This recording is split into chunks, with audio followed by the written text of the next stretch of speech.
It's Saturday morning. அன்னைக்கு காலையிலே பார்த்தீங்கன்னா, கொஞ்சம் கிளீனிங் ஒர்க் இருந்துச்சு. ஹஸ்பண்டும், யோகி குட்டியும் பார்த்தீங்கன்னா தூங்கிட்டு இருந்தாங்க. சரி அவங்க எழுந்திரிக்கிறதுக்குள்ள அந்த ஒர்க்க முடிச்சிடலான்ட்டு பார்த்துட்டு இருந்தேன்.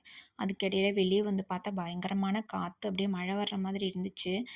அந்த அளவுக்கு சில்லுன்னு வேற இருந்துச்சு. ஆல்ரெடி நம்ம கொஞ்சம் ஹில்ஸ் சைடு இருக்கிறனால சில்லுன்னு தான் இருக்கும். அதுவும் இந்த மழை டயத்துல சொல்லவே வேணாம், அந்த மாதிரி இருக்கும்.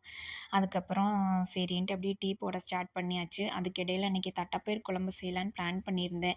டீ குடிக்கிற கேப்பில அந்த பயிரையும் வேக போட்டுறலான்ட்டு அதையும் வச்சுட்டு, அதுக்கப்புறம் ஹஸ்பண்டுமே எழுந்துட்டாங்க. அவங்களுக்கும் டீ குடுத்துட்டு, நானுமே கொஞ்ச நேரம் வெளிய உட்காந்து ரிலாக்ஸ் பண்ணிட்டு, அதுக்கப்புறம் குக்கிங் ஸ்டார்ட் பண்ணியாச்சு. அதுக்கிடையில நம்ம யோகி குட்டி பார்த்தீங்கன்னா, இன்னைக்கு என்னான்னு தெரியல, ரொம்ப நேரமா தூங்கிட்டே இருந்தியாம். மேபி கிளைமேட் நல்லா இருக்கிறனால நல்லா தூக்கம் போல.